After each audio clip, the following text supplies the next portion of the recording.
Start new surah today, Surah Nisa, one of the revolutionary surah in the human history itself.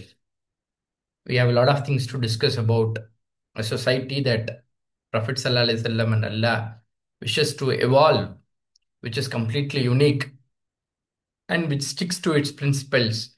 And the outlines of that is highly been highlighted in the surah. So, Uzbillah ibn Shaitan Rajim. يا أيها الناس اتقوا ربكم الذي خلقكم من نفس واحدة وخلق منها زوجها وبث منهما رجالا كثيرا ونساء واتقوا الله الذي تساءلون به والأرحام إن الله كان عليكم رقيبا. I want you people to give a guess on when this ayat has generally been recited, and very popular ayat also, and just for just for curiosity. And Allah starts off with the surah saying a declaration not only for the Muslims, but a general declaration for the entire humanity itself. Allah starts off with saying, O mankind, fear your Lord. One thing that is constantly have to be reminded for the entire mankind is to fear Allah. Why you have to fear your Lord? Why? Because of first reason is that He is the one who has created you from a soul single. And then a question here is the single soul refers to whom? And from that soul, Allah has created and created from which it's made. I mean, it is also from the humankind. It's not from jinnat or from angel, but the soulmate is also from the same creation. It is from the humans itself. And from these two, Allah decided to disperse both of them, and through them, and disperse from both of them Rijal and Kasira, and the men many and women, and whomever that you see today, it's all are the descendants of that single soul and its mate, I mean the Adam alayhi salam and Hawa alayhi salam. And here Allah wants to, and this ayat is very popular. You find this ayat generally being recited during the marriage ceremony and marriage khutbas, where Allah is trying to highlight how this entire human generation has evolved all these years. Unlike scientific science stories gives a lot of fictional theories that man has been evolved from monkeys, or it is all of a sudden he happened and it's an evolution theory, and hundred other theories have been man is generally been discussing about how man evolved in this world. But here Allah wants to drive home a very unique point that the entire origination, entire creation of the humanity has started from single soul. I mean Adam alayhi salam, and from him has created its soul. I mean the Hawa alayhi salam, and through both of them, the entire all the men and women are being created. This breaks down all the kind of differences that the human races were trying to adopt for all these years, based on the skin color, or based on the language, or based on the region they belong to, or based on the profession that they do. There is no diversity. There is no diversity in any of these things, and but still the preferences are only based on the people who really fear Allah. And fear Allah, the one through whom you ask with it the wombs, and verily Allah is with whatever that you do is ever watchful. Watu. And give to the orphans their wealth, and do not exchange the bad with the good. Do not take the good ones of that belongs to the orphans and then replace it with bad ones. Don't never do that. Just because they are orphans, they are not matured enough to handle their wealth. Don't try to misuse it. Wala takulun. Do not consume their wealth towards your wealth. Don't add them and eat it up before they grow up. Innahu, verily it is a sin great. And now in this connection only Allah speaks about, and if you fear that not you will be able to do justice concerning the orphans, then marry what seems suitable for you of the women's two, three, or four. This is the maximum capping. And man and any believer is entitled to marry maximum four. It's not necessary that he is supposed to marry four, but the option is open for him. فَإِنْ خِفْتُمْ. That's what this ayat says. But if you fear, that the only condition is that you can go for more than one marriages. But one condition is that you should remain justice, and you should remain justice with all of your wives. If you fear that you could not able to do justice with all of them, then marry only one, or what possesses your right hands. That is more appropriate, that not you transgress, that not you oppress people. And this comes into a timeline where the man was entitled to marry unlimited number of women. Here Islam introduces maximum capping, that too for a genuine reason, with the clause that he was supposed to maintain justice and fairness with all their wives, with all of their wives. Watun Nisa, in the process of giving, in the process of marrying a woman, you are supposed to give women their dower, I mean the mahar amount, nihalatan, with graciously. Your graciousness has to be shown not in the varieties of the dishes that you serve on the day of marriage, but it has to be shown on the mahar amount that you fix, for mahar amount that you give for your wife. And that's what Allah says. And give the woman their dower, their mahar, graciously. But if they remit this, they refers to that lady. If she remits it for you, if she says that it is not required, or she wants to get it later, something like that, of anything of it on her own, then eat it honey and Maria with satisfaction and easiness. Ya Yunas, ஓ மனிதர்களே, அஞ்சுங்கள் உங்களுடைய இறைவனுக்கு. எவன் உங்களை படைத்தான், ஓர் ஆத்மாவிலிருந்து யார் படைத்தானோ. இதுல ஒட்டுமொத்த மனித குலமும் எப்படி என்னது ஆரம்பமாக்கப்பட்டதுங்கிற அந்த வரலாற்று பின்னணி எல்லாம் சொல்றான். ஓர் உயிரின் ஓர் உயிரின் மூலமாகத்தான் அந்த மனித குலம் என்னது பல்கி பெருகியது. அந்த ஆத்மாவிலிருந்து அதற்கான துணையும் அல்லாஹ் படைத்தான். அப்ப அது மனித இனத்திலிருந்து இருந்துச்சுன்னா அதோட துணையும் மனித இனத்திலிருந்து தான் இருந்துச்சு. அது ஜின்னாத்திலிருந்தோ மலக்குகள் இருந்தோ என்னது அவற்றுக்கான துணியை எல்லாம் படைக்கல. அது என்ன இனமோ அந்த இனத்தை சேர்ந்தவரிலிருந்தே என்னது அவருக்கான துணையும் படைத்தான். இந்த இருவரின் மூலமாக பரப்பினான், அவ்விருவரின் மூலமாக அதிகமான ஆண்களையும் அதிகமான பெண்களையும். இதுலேருந்து ஒரு ஒற்றை செய்தி இருக்கிறது உலகிற்கு. எல்லா மனிதர்களும் ஒரு தாய் வைத்துள்ள என்னது ஒரு தந்தைக்கும் தாயைக்கான வழித்தோன்றர்கள் தான். அதனால மனிதர்களுக்கு மத்தியிலே எந்த விதமான ஏற்றத்தாழ்வுகளும் இல்லை. அவருடைய நிறத்தின் மூலமாகவோ, அவருடைய பண ஸ்டேட்டஸின் மூலமாகவோ, அவருடைய பிராந்தியத்தின் மூலமாக, அவருடைய மொழியின் மூலமாகவோ, அவர் எந்த தொழில் செய்கிறார் என்பதன் மூலமாகவோ எந்த விதமான ஏற்றத்தாழ்வும் இல்லை. ஏற்றத்தாழ்வு இருக்குமே ஆனால் ஒரு மனிதனுக்கான இரையச்சத்தின் மூலமாகத்தான் என்னது இந்த ஏற்றத்தாழ்வுகள் இருக்க முடியுமே தவிர வேறு எதிலும் இல்லை. அஞ்சுங்கள் அல்லாவை. எவன் உங்களுக்கு கேட்டுக்கொள்கிறான், அவனை கொண்டு உங்களோட இரத்த பந்த உறவுகளை குறித்தும் அல்லாஹ் உங்களுக்கு என்னதை விசாரிக்க இருப்பவனாக இருக்கிறான். நிச்சயமாக அல்லாஹ் எவற்றையெல்லாம் நீங்கள் செய்கிறீர்களோ அவற்றை ரகீப்னா கண்காணிப்பவனாக, உற்று பார்ப்பவனாக, சர்வேலன்ஸ்லேயே உங்களை அல்லாஹ் வைத்திருக்கிறான்னு அர்த்தம். ஸோ அவன் உற்று கண்காணிப்பவனாக இருக்கிறான். வாத்துல் எத்தாம. இங்கே ஒரு செய்தி இருக்கிறது. நம்ம போன சூறாவில் வந்து சூரிய ஆலிம்ரான்ல பிரதானமாக உஹது போரை குறித்து பார்த்தோம். இந்த உஹது போரில் 70 நபர்கள் ஷஹீதானதற்கு பிறகு இங்கே ஒரு பெரிய மதினாவில் ஒரு சலசலப்பு ஏற்படுகிறது. என்னன்னா 2 விதமான ஒரு பாதிப்பை இந்த மதீனாவில் ஏற்படுத்துகிறது. அது 3ஆவதிலிருந்து 5வது ஹிஜ்ரி வரை இந்த பாதிப்புகள் தொடர்கிறது. என்ன பாதிப்புனா 70 நபர்கள் இறந்து விட்டமையால் இவர்கள் விட்டு சென்ற அந்த பெண்களை யார் பராமரிப்பதுங்கிற ஒரு கேள்வி வருகிறது. இவர்கள் விட்டு சென்ற அவர்களுடைய குழந்தைகளை அவர்களை யார் பராமரிப்பது, அந்த எத்தீம்களை யார் பராமரிப்பது. அப்போ இவர்கள் இருவர்களுக்குமாக அந்த இறந்துவிட்ட அந்த ஷஹீதுகள் உடைய சொத்துகள் எப்படி என்னது பாகப்பிரிவினை செய்யப்பட வேண்டும், அதனை யார் என்னது அதனை நெறிப்படுத்துவது, அந்த அவருடைய சொத்துக்கள் யாருக்கு உரிமையானது என்று இந்த பல்வேறு கேள்விகள் எல்லாம் என்னது மதினாவில் எழ ஆரம்பிக்கும் பொழுது அல்லாஹ் இந்த ஒரு புதிய உலகை, புதிய ஒரு சொசைட்டி, புதிய சமுதாயத்தை அல்லாஹ் என்னது உருவாக்க வேண்டும் என்ற திட்டமிட்டு, இது ஏதோ எதற்கு முன்னால் இந்த சமுதாயம் போல இந்த சமுதாயம் இருக்கக்கூடாது, இதற்கென்று தனி ரூல்ஸ் அண்ட் ரெகுலேஷன்ஸோட ஷரியாவோட ஒரு தனித்துவமான ஒரு சமூகத்தை கட்டமைக்க அல்லாஹ் நாடி அதற்கு ஒப்பதான் இந்த சூரிய நிசா இந்த கேள்விகளுக்கெல்லாம் அப்பொழுது மதினாவில் என்னென்ன பிரச்சனைகள் இருந்ததோ அந்த பிரச்சனைகளுக்கு தீர்வு செய்யும் விதமாகும். அதன் மூலம் உலகம் முழுக்க என்னது இந்த பிரச்சனைகளுக்கான தீர்வுகளை நாம் பார்க்கலாம். இதுல செய்யக்கூடிய பல்வேறு செய்திகள் நமக்கு ரொம்ப தெரிஞ்ச செய்திகளாக இருக்கலாம். நம்மளுடன் இரண்டரை முஸ்லிம்களுடைய வாழ்வில் கலந்த செய்திகளாக இருக்கலாம். எப்படி இந்த இரண்டரை கலந்துச்சுன்னா இந்த ஆயத்துக்கள் தான் என்னது முஸ்லிம்களுடைய வாழ்க்கையில் என்னது இரண்டரை கலந்திருக்கிறது.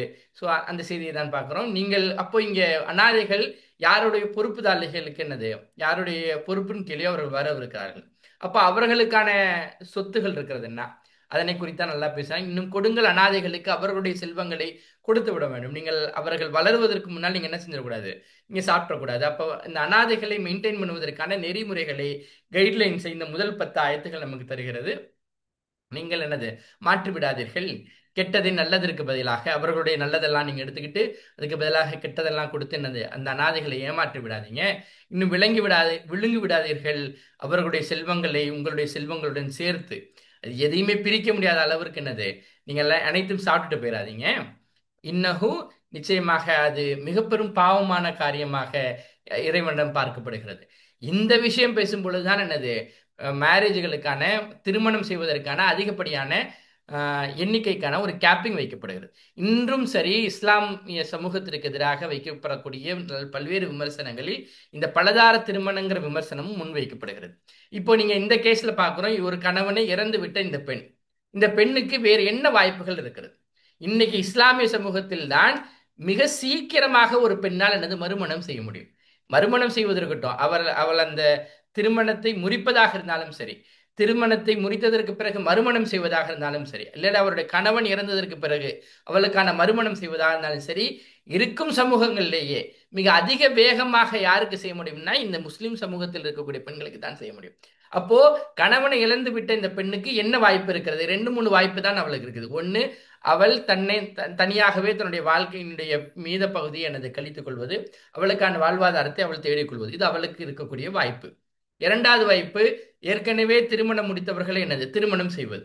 இங்க பொதுவாகவே பாத்தீங்கன்னா அன்றும் சரி இன்றும் சரி ஆண்களுடைய எண்ணிக்கை எப்பொழுதும் சமூகத்தில் பெண்களுக்கான பாப்புலேஷன் ஆண்களுக்கான பாப்புலேஷன் நீங்க கம்பேர் பண்ணி பார்த்தீங்கன்னா ஆண்களுக்கான பாப்புலேஷன் கம்மியா இருக்கும், பெண்களுக்கான பாப்புலேஷன் ஜாஸ்தியா இருக்கும். சமீப காலங்களில் கொஞ்சம் மாறுபாடு இருந்திருந்தாலும் பரவலாகவே, ஏன்னா ஆண்கள் தான் அதிகமாக என்னது போர்களில் இறப்பவர்களாக இருந்தார்கள், பிணைக்கதிகளாக பிடித்து என்னது செல்பவர்களாக இருந்தார்கள். அப்ப சீக்கிரம் நிறைய லைஃப் டைம் யாருக்கு கம்மியாக இருக்கிறதுனா இந்த ஆண்களுக்கு கம்மியாக இருக்கிறது. பொதுவாகவே இப்படி ஒரு கணக்கு சொல்லுவாங்க, 950க்கு 1000 பேர், இல்லாட்டி 900க்கு என்னது 1000 பேர், 1000 பெண்கள் இருந்தா 900 ஆண்கள் இருக்கிறார்கள். அப்போ 2-3 அப்ப அந்த பெண்ணுக்கு இந்த 100 பேருக்கான வாய்ப்பு என்ன இருக்குன்னா, ஒண்ணு ஏற்கனவே திருமணம் செய்தவர்களை இவர்கள் திருமணம் செய்வது.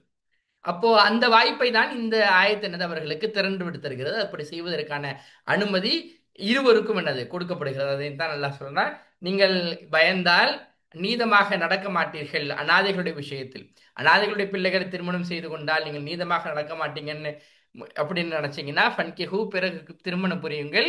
இது உங்களுக்கு விருப்பமாக எவளை விருப்பம் ஆக்கி விட்டார்களோ உங்களுக்கு பெண்களிலிருந்து 2ஆகவோ 3ஆகவோ 4ஆகவோ திருமணம் செய்வதற்கு உங்களுக்கு அனுமதி இருக்கிறது. ஆனால் 4 வரைக்கும் போகலாம், 4க்கு மேல போவதற்கு உங்களுக்கு அனுமதி இல்லை.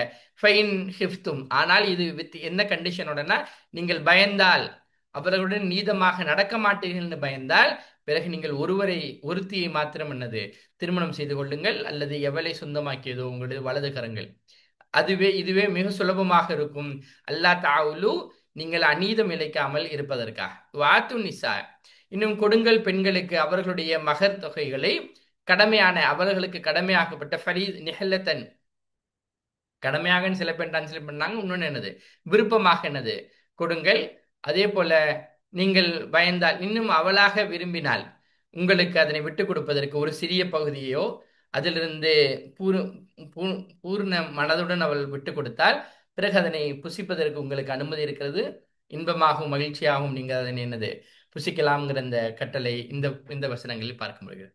Somebody can present.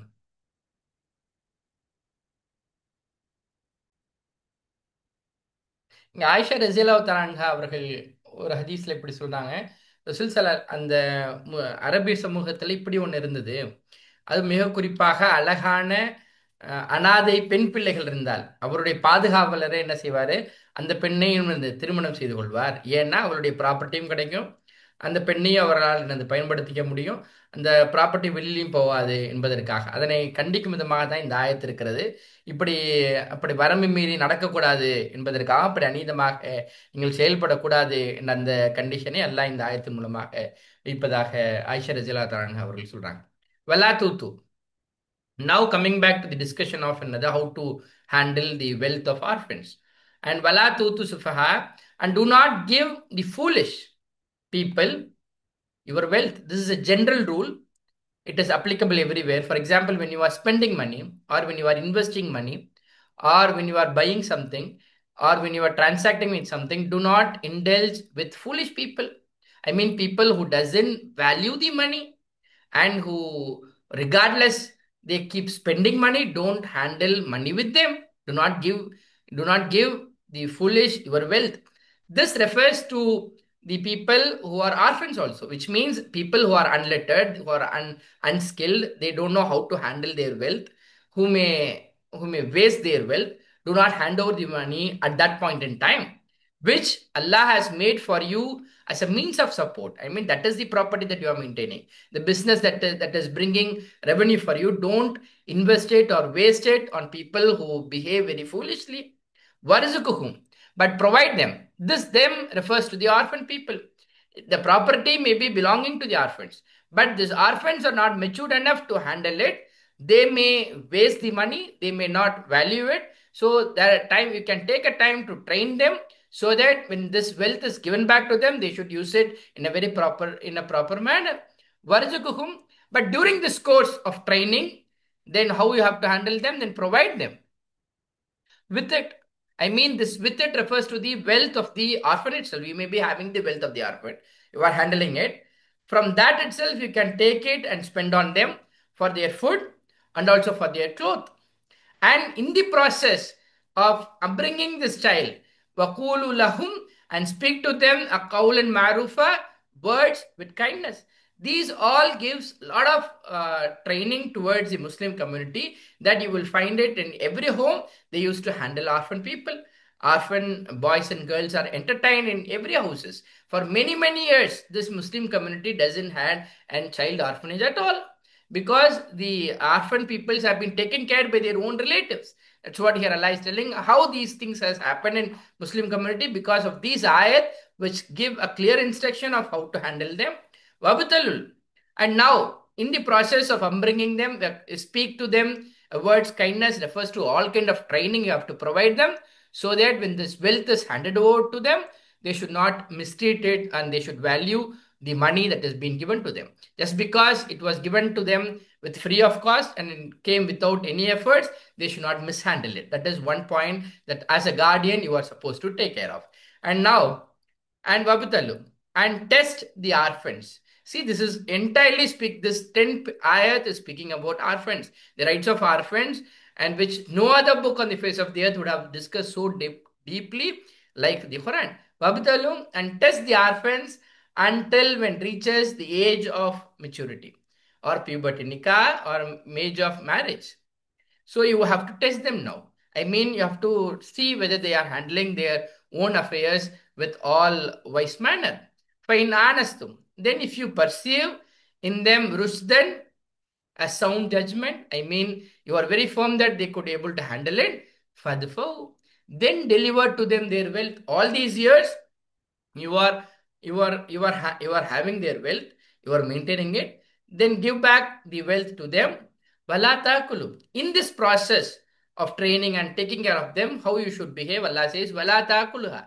Do not eat it extravagantly. Don't try to eat everything and swallow it and make it null before they grow up. Definitely, you are not supposed to do it. And do not eat it extravagantly and hastily. This hastily referring to the timeline. Before they grow up and ask for their wealth, don't try to eat it up. And lest that they will grow up. Allah knows the crooked mindness of how human behave, and that's why Allah tries to give all these guidelines. In this process of upbringing the child, you are having that orphan child in your home, and who should take care? Who should take the cost of feeding them and clothing them and giving them education? Who should take care of? Now Allah says, "Waman kana ganiyan," and if whoever is rich, For example, if you are rich and you are having an orphan boy or girl at home, then he should refrain from taking from that wealth. You have the wealth of the orphan. If you are really rich, then don't take from that money, spend from your pocket. Allah says, if you are rich, then spend from your pocket. Then he should refrain from taking the wealth for the personal upbringing of that own child. They are the owners, but I mean the childs are the owners of that wealth. Then do not take it. Have it like that. Waman kana fakiran. For example, if the guardian is poor, then let him take let him eat in a very fair manner, which means to spend on this child. Then he can take some money from that property that belongs to the orphan child. فَإِذَا دَفَعْتُمْ. Now, this is in this timeline is during the process of bringing this child. Now, if you find that this child has grown up now, then when you are delivering to them their wealth, then when you are handing over everything to them, then fashhad alayhim, then take witnesses. Don't do it in a hide and seek manner. Do it in front of everybody and do it with witnesses. Take evidences. وَكَفَى بِاللَّهِ hasiba, and sufficient is Allah as an reckoner. See how strong recommendation for the rights of orphan. That's why you find it with Sahabas, they had utmost cautiousness they handle in the matters of upbringing the orphans and handling their wealth. They used a lot of cautiousness. That's what this ayat were recommending us to do. Wala tutu. பிறகு நீங்கள் கொடுக்காதீர்கள். எவர்கள் புத்தி குறைவாக இருக்கிறார்களோ உங்களுடைய செல்வங்கள் இதுல பொது விதி இது. அனாதைகளுக்கு மட்டுமில்ல, பொதுவாகவே உங்களுடைய பணத்தை நீங்க எப்படி செலவு செய்யணும், யார்கிட்ட உங்களுடைய பணத்தை கொடுக்கணும், உங்க பணத்துக்கும் நீங்க டிரான்சாக்ஷன் பண்ணும்போது பண பரிவர்த்தனை செய்யும்போது யாரை நீங்க சூஸ் பண்ணணும், உங்களுடைய பார்ட்னரா, உங்களுடைய இன்வெஸ்டரா, உங்களுடைய ஸ்டாஃபா, உங்களுடைய எம்ப்ளாயியா, யாரை நீங்க ஹேண்டில் பண்ணணும், யார் மூலியமா உங்க பணத்தை ஹேண்டில் பண்ணுமோ அவர்கள் புத்தி குறைவானவர்களா இருக்கக்கூடாது. நீங்க அதை முதல்ல டெஸ்ட் பண்ணணும். அவரால் என்னது வயசா என்னது இந்த பணத்தை ஹேண்டில் பண்றவராக இருக்கிறாரா என்பதை பார்க்கணும். எதனை ஆக்கினானோ அல்லாஹ் உங்களுக்கு வாழ்வாதாரமாகும். உங்களுடைய வாழ்வாதாரமே அதுதான். இங்க நிறைய மோசடி வழக்குகள் நம்ம சமீப காலங்களில் முஸ்லிம் சமூகத்துல பார்க்குறோம். ஒரே இடத்துல என்னது எல்லாத்தையும் போட்டு மொத்தமா என்னது அனைத்தையும் என்னது காலாவதி ஆக்குவதாக நீங்க அது போல செஞ்சிடாதீங்க. எது உங்கள் வாழ்வாதாரமாக இருக்கிறதோ அதனை புத்தி குறைவானவர்களுக்கு கொடுத்து விடாதீர்கள். பிறகு எத்தீம்களுடைய கேஸுக்கு வரா, இன்னும் உணவளியுங்கள் அவர்களுக்கு, அதிலிருந்து அவர்களுடைய செல்வத்திலிருந்து நீங்க உணவளிக்கலாம். இன்னும் ஆடை அணிவியுங்கள், இன்னும் அவர்களுக்கு கூறுங்கள் சொல்லி நல்லது. அப்படின்னா வெறுமனே நல்ல சொல்லி சொல்றது மட்டும் இல்லை, அவர்களை பழக்குங்கள், அவங்களை ட்ரெயின் பண்ணுங்க, அவங்களுக்கு டீச் பண்ணுங்க, அவங்களுக்கான எஜுகேஷனை கொடுங்க. எந்த எஜுகேஷன் தரணும், அவங்களுடைய செல்வத்தை அவர்கள் ஹேண்டில் பண்ணக்கூடிய எஜுகேஷனை அவர்களுக்கு நீங்க தரணும். வகுத்தலும் இதெல்லாம் அவர்களை எனது வளர்க்கும் பொழுது நீங்கள் பேண வேண்டிய முறை. இப்ப வளர்த்தாச்சு, இப்ப சோதிக்க வேண்டும். அந்த அனாதைகளுக்கு இறுதியாக அவர்கள் அடைந்தால், அவர்களுடைய திருமண வயதை அடைந்து விட்டால் பிறகு நீங்கள் சோதியுங்கள் அவர்களுக்கு. நீங்கள் கண்டால் அவர்களிடம் தெளிவான அறிவை, அவர்களுக்கு தெளிவான அறிவு இருக்கு, அவங்களால அவர்களுடைய விஷயத்தை என்னது சுயமாக ஆராய்ச்சி செய்து முடிவு செய்ய முடியும், தெளிவாக முடிவு செய்ய முடியும், ஏமாந்துட மாட்டாங்கிற பொழுது பிறகு ஒப்படையுங்கள் அவர்களிடம் அவருடைய செல்வங்களை. பிறகு இந்த காலத்துல அவர்களை நீங்கள் பராமரிக்கக்கூடிய அந்த காலத்தில் நீங்கள் சாப்பிட்டு விடாதீர்கள், அளவு கடந்து நீங்கள் என்னது சாப்பிட்டு விடாதீர்கள். அவசரமாக இங்க நிறைய இடங்கள் நடக்கக்கூடிய பெரும் தவறுகள் இது. அவசரமா அவங்களுடைய ப்ராப்பர்ட்டி எல்லாம் வித்து என்னது அவர்கள் வளர்வதற்கு முன்னால் என்னது வித்து சாப்பிடுறது, அவர்களுக்கு கொடுக்க வேண்டிய ஹக்கை கொடுக்காம என்னது முறையாக கொடுக்காமல் என்னது அதெல்லாம் ஒன்றும் இல்லை எல்லாம் செலவாயிருச்சு அப்படின்னு சொல்வது என்ன நீங்கள் செய்ய வேண்டாம். அவசரமாக அவர்கள் பெரிய ஆளாக ஆகுவதற்கு முன்பதாக நீங்கள் அப்படி என்னது சாப்பிட்டு விடாதீர்கள். காண பிறகு அவர்கள் உங்கள் வீட்டில் தான் இருக்காங்க, நீங்க அவங்கள தான் பராமரிக்க போறீங்க அப்படின்னா பிறகு எவர் இருக்கிறாரோ செல்வந்தராக இருந்தால் பிறகு அவரை தவிர்க்கவும். எதனை தவிர்க்கணும், அவருடைய செல்வத்திலிருந்து இந்த பிள்ளைகளை செலவு செய்வதை தவிர்த்து கொள்ளுங்கள். உங்களுடைய பணத்திலிருந்து நீங்க என்னது அந்த பிள்ளைகளுக்கு செலவு செய்யுங்க. ஒருவேளை பராமரிப்பாளர் அந்த கார்டியன் ஏழையாக இருந்தால் ஃபர்கீரன் பல்யாக்குள் பிறகு அவர் புசிக்கலாம் முறைப்படி. அதாவது நீதமாக வெளியிருந்து பார்ப்பவர்களுக்கு இது முறையான செலவாக தெரிகிறதோ இந்த முறையாக செலவு செய்வதற்கு என்னது உங்களுக்கு அனுமதி இருக்கிறது. ஃபைஸா தஃபத்தும் பிறகு நீங்கள் ஒப்படைக்கும் பொழுது அவர்களிடம் அவர்களுடைய செல்வங்களை ஒப்படைக்கும் பொழுது பிறகு சாட்சியாக்குங்கள் அவர்கள் மீது. கஃபா பில்லாஹி பிறகு போதுமானவனாக இருக்கிறான் அல்லாஹ் மிக துல்லியமாக கணக்கெடுப்பவனாக. Yeah, somebody can present with there.